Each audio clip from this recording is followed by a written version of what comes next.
Hey everyone, thanks for checking out this video. Today I'm going to show you how to build an owl logo inside of Illustrator. Maybe two versions. Anyway, there's a number of brands out there that have already used owls, so this isn't anything new or groundbreaking. You've got the brands OVO, Drake's Clothing Company, what else is there? James Coffee Co., Hootsuite, and TripAdvisor that have already used owls. So that's not the point of this video. The subject matter is just something that's inspired me a lot lately. I have illustrated a number of owls. If you follow me over on Instagram, you'll have seen a few pieces. It's really the tips and techniques that I'm trying to share with you while building this owl. That's the important part of it. You'll be able to take those skills and transfer them to pretty much any other subject matter that you need for the projects that you're working on. And anyway, that's the important part.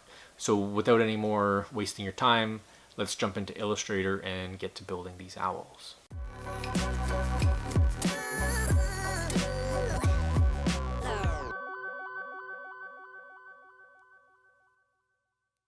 Okay, here I am in Illustrator, and I'm going to just get going with my generic setup. When I don't have a specific document in mind, I generally will just build a square and start from there.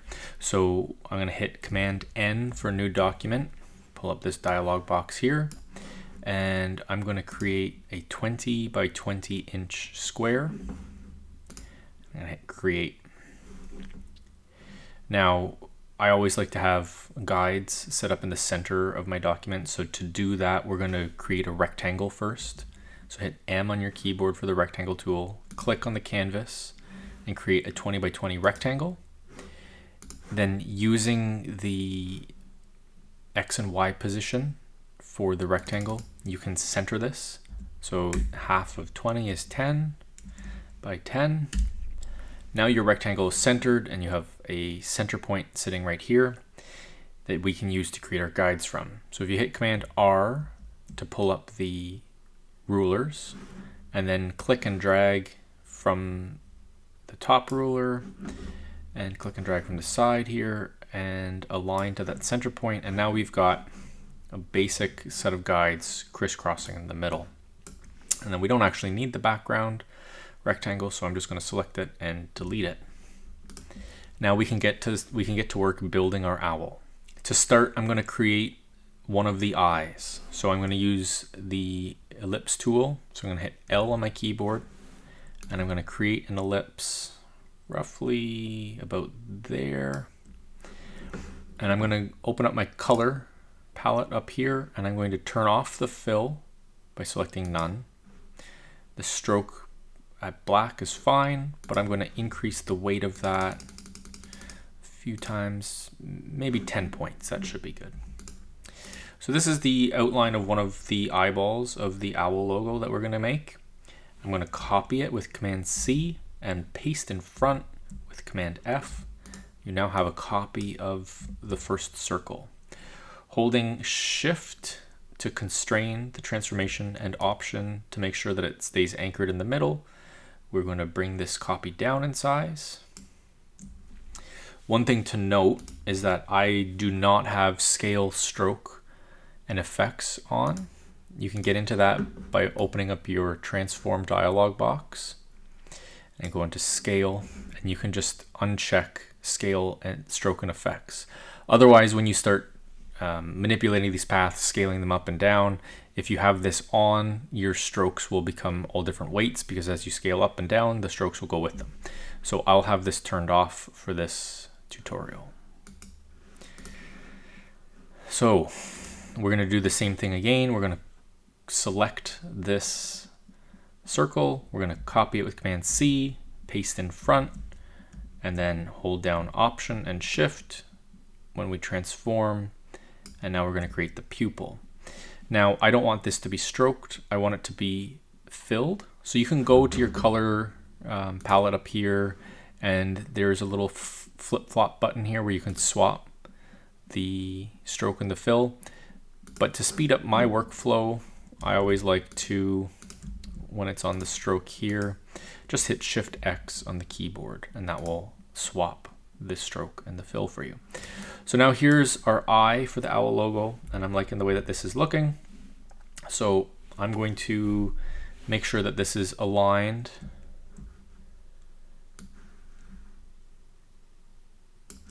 to my center guide, which we set up there the first time. Now I'm going to take this group of eyeballs by using the standard selection arrow, the selection tool. I'm going to click and drag, select all of these, and then I'm going to reflect this across the center guide by bringing up the reflect function, which is O on the keyboard, and then alt clicking right on the anchor point, which is aligned to the guide. And you want to make sure that this is set to vertical, and we're going to hit copy. So now we've created a copy across the guide like that, which is looking pretty cool. We're going to create the beak of the owl next. Just arbitrarily pick a spot where you want the beak to start. Make sure that you don't have this path selected. If you do have that circle selected and you click, you will end up adding a point to that path instead of creating a new path. And that's what we want to do here, is create a new path for the beak. So I'm going to pick a spot here that I like, click, and then I'm going to hold Shift to constrain to a 45-degree angle, this line, and I'm going to click again at the path there, or at the guide, pardon me, and then I'm going to continue back up here and click again. And now, because the stroke is going to cover this up, we can just roughly create a path that sits in there. For now, it's messy. It doesn't look very clean, so you wouldn't hand this off as a final logo. But once we outline all of our strokes and expand everything, we can clean that up. I'm going to just zoom back in here, and you can see sometimes when you're constraining on a 45-degree angle and trying to get something to align to a guide, it doesn't quite work out perfectly. So in this case, we want to make sure that everything is symmetrical. So let's just move this over roughly so that it snaps to the guide, and then make sure that it didn't, we wanted to make sure that it wasn't, say, poking out over here. But it is nice and clean, so that looks good. There's our beak and our eyes. The next step is to create the full outline of the face. So I'm going to use my ellipse tool again, L on the keyboard. I'm going to find the center point here where both circles are touching. We're going to hold Shift and Option and wait till our smart guides show us that we're aligned to the outer point of the eyeballs. If you don't have your smart guides on, it is Command U to turn them on and off. I find them very handy, so I'll leave them on pretty much all the time. And there's the outer border of our face. So I'm liking the way that that's looking. Now we're going to create the body of the owl. We're going to use another circle for this that's the same size as this circle. So we're going to copy this circle here to our clipboard with Command C. I'm going to paste it in front. Command F. So now we've got a circle that's sitting on top, and we want to make this much, much larger to create the body. As it turns out, I didn't need to paste it in front. I just needed to paste it because that point doesn't anchor properly when we're doing our transformation. But what you're going to do now is you're going to hover over this outer point where it says anchor there with our smart guides. And we're going to bring this back up so that it aligns to that anchor in the face and the eye of the owl. We're going to let go. And then we're going to use our direct selection tool. Use A on the keyboard to pull that up. And we're going to delete this top point. And for now, I'll delete this point as well. Now we've got just a quarter of a circle. Now I can scale this up to a point that I'm happy with it. And this top point up here will remain anchored. I was using Shift to constrain it so that it didn't change, so it didn't get distorted. So now it's still a quarter of a circle. Now what I want to do is find the anchor point on the other side, click to create a new path, and find our intersect point down here, holding Shift to make sure that we've got a straight line, and clicking once. That's looking good. Perfect. So I've shifted into outline mode, Command Y on the keyboard to get that, just so that I can see what the paths are looking like without the fill active. So now what I want to do is I want to pick up this path, the quarter circle, and I want to cut it at the intersect point where this other anchor sits. So by having it selected, I can cut it, and then I can use my direct selection tool, hover over this section, and delete it. So now our owl body looks like it's complete in outline mode, but when we shift back into preview mode, you'll see that these points aren't actually connected because they were two different paths to start with. One was our straight path that we created with the pen tool, and the other was the quarter circle that we deleted a section from.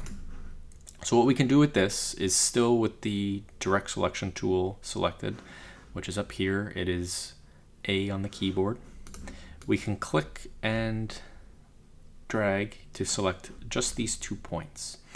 If you have a more complicated path and there's lots of points along it, you just want to make sure that you pick up only the 2 paths that you're trying to join. And once you have those 2 paths selected, on your keyboard hit Command J and join them. Now it looks like we had a little bit of a glitch here because they probably weren't perfectly aligned. Sometimes Illustrator's like that, where you think points have snapped together, but in fact they have not.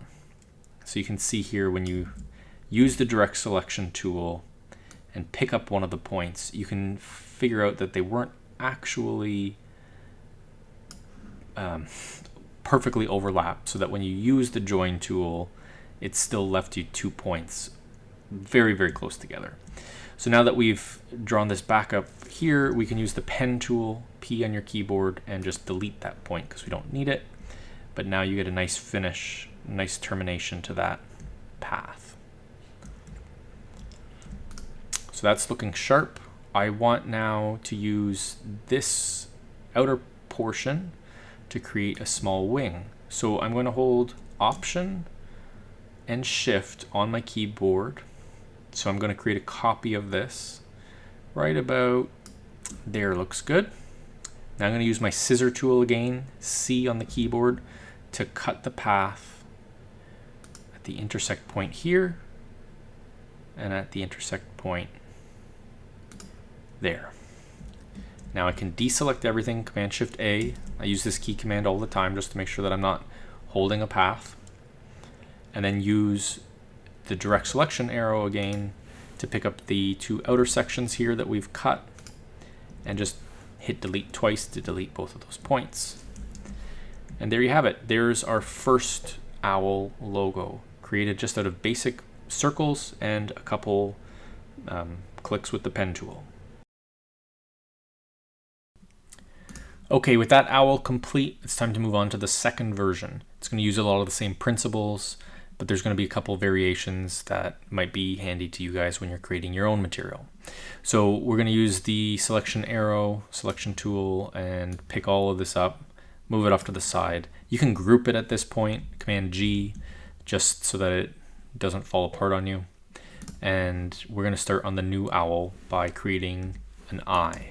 So using the L or using the ellipse tool, L on your keyboard to pull that up, holding down Shift to constrain it, we're going to create a circle. For this circle, I want the stroke to be black. I also want the fill to be black.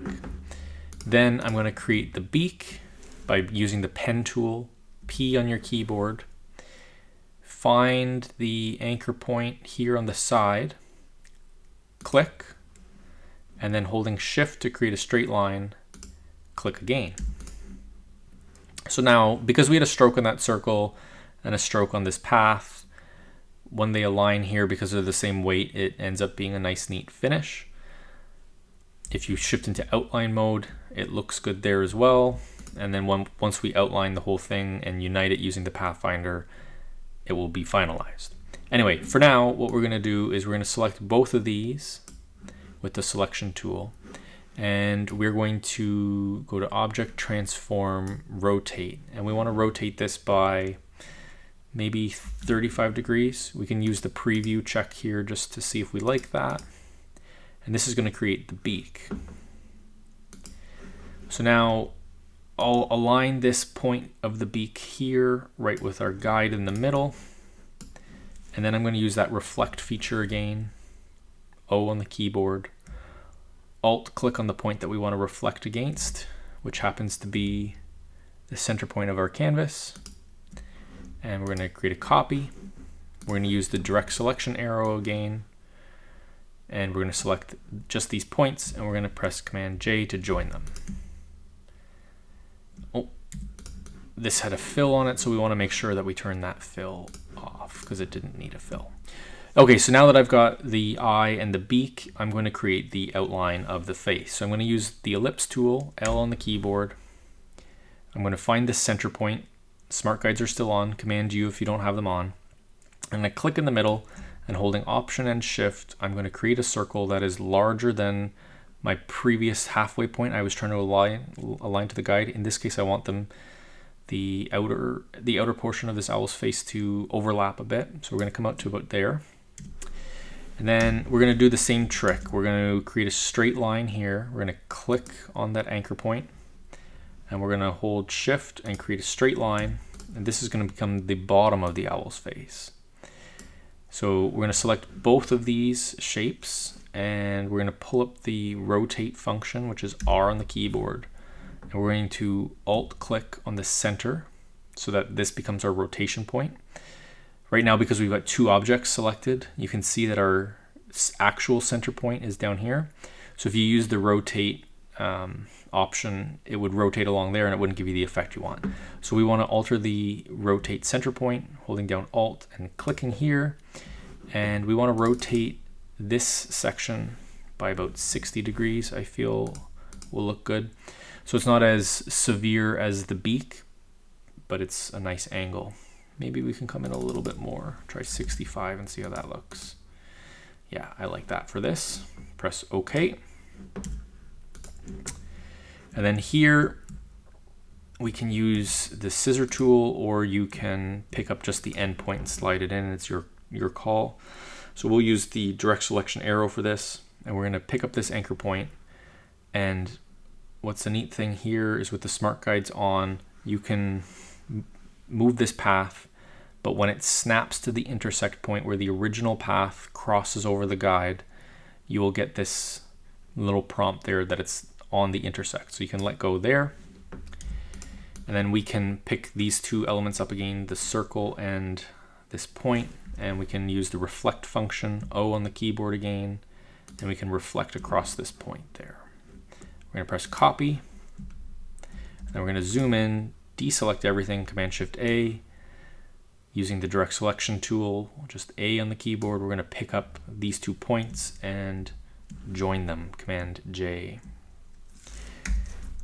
What we're going to do now is we want to merge these shapes together. We want the 2 circles and the bottom triangle to become one path. But first, because this triangle down here is not a complete closed path, we're going to use the pen tool, so P on your keyboard to pull that up.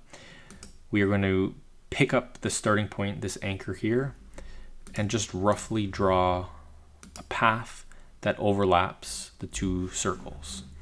So now I've dropped back into my selection tool, and I'm going to hold down Shift to add to that selection so that I've got all 3 paths selected. I'm going to then use my pathfinder function and unite these 3 elements into one path. Now the top of the face up here is a sharp point. I want to soften that a little bit. If you pick up just that anchor point with the direct selection arrow, you're able to find this rounding handle here, and we can soften that point by curving it out like that. So there's the face and the beak of the owl logo completed. The next thing I'm going to do is create a new circle that will become the outer section of the head and the lower section of the body all in one. So I'm going to find my intersection here between the center of the face and the center of the eye, and using the ellipse tool, I'm going to create a new ellipse. I'm going to come out to the side here where it aligns with the corner of the face and create a new circle. So the top of the head is looking good up there, but our body obviously isn't working out here. So I'm going to deselect this, Command-Shift-A. I'm going to use the pen tool with P. Actually, I need to pick this up again. When you have your pen tool selected, you can actually hold down Command, and that will bring up your direct selection arrow as long as you're holding Command. So that allows you to select a path, release Command, and get back to the pen tool. Now I can hold down Option, which brings up the convert point function, and I'm going to actually clear these handles. So there's a set of handles that have created this curve on this circle. You can Option click on that, and that will clear that so that those handles are now no longer there. You can use your direct selection arrow, A again, pick up just that point, and find a spot here that looks good for the bottom section of the body. Now that's a little bit too pointy for me, so what we can do is we can pick up these side handles, which are influencing this section of path, and holding Shift to make sure that they stay straight so that you don't get anything too wonky on the upper section there. The circular portion of the top of the head will remain intact. We could find a spot down here, and picking up the secondary handle on the other side, we could find a spot that looks good. Now you want to make sure that those are even, so one way that I'll do that is with the rulers. I'll drag a ruler out to this handle. So now you've got a visual reference of where the second handle needs to be. So now both handles are even, the body looks good from side to side. I want to create wings that go from the face to the corner here, and I'll do that with another circle, large circle, and I can position it to a point where I'm happy with it.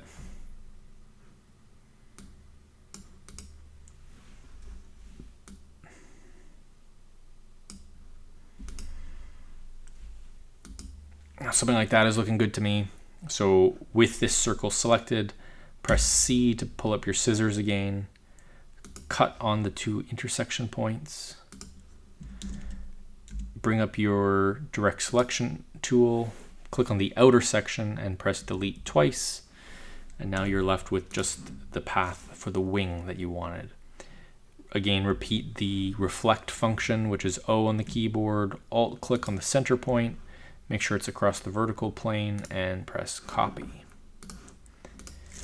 Turn off our guides, and there we've got two similar but different versions of a geometric owl logo.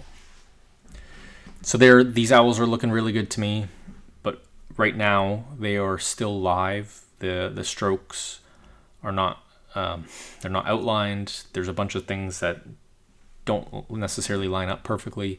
I wouldn't distribute these to a client. What you want to do is you want to make sure that you expand everything.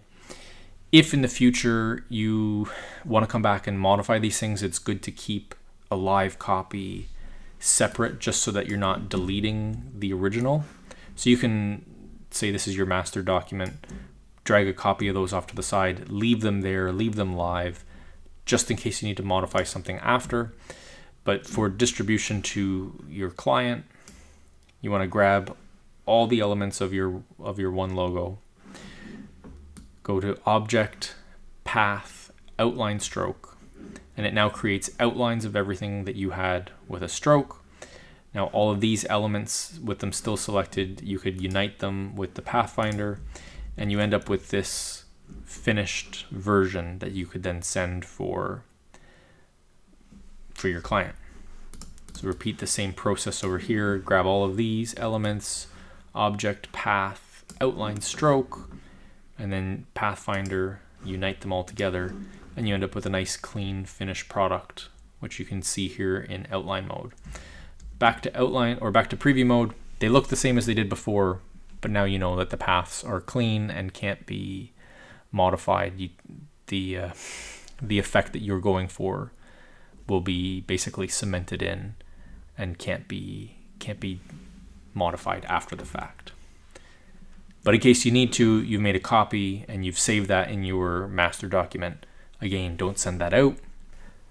So taking this a step further, I've gone in and created a few just fake logos out of these owl icons. Obviously not real companies, not real clients, but it would be fun, I thought, to show you a few fake real world examples of how a logo like this could be used.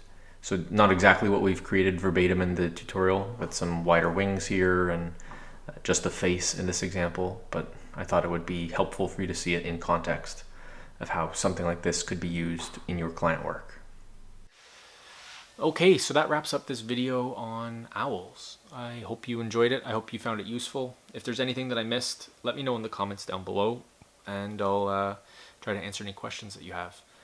At this point, I just have to thank all of you for the support that you've been giving me. It's been really cool to grow this channel. I've been trying to improve with each video. I've got some new lighting in today's video. I don't know if maybe any of you noticed. Hopefully it looks good.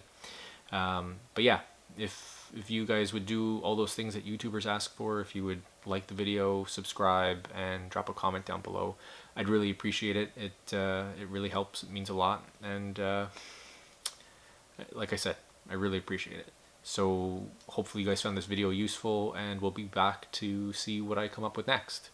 And I'm not sure what that is, because I've got a lot of ideas and not enough time to execute them all. So without babbling on anymore, I'm gonna go and get to work on something new. Hope you guys found this useful, and we'll see you in the next video. Cheers.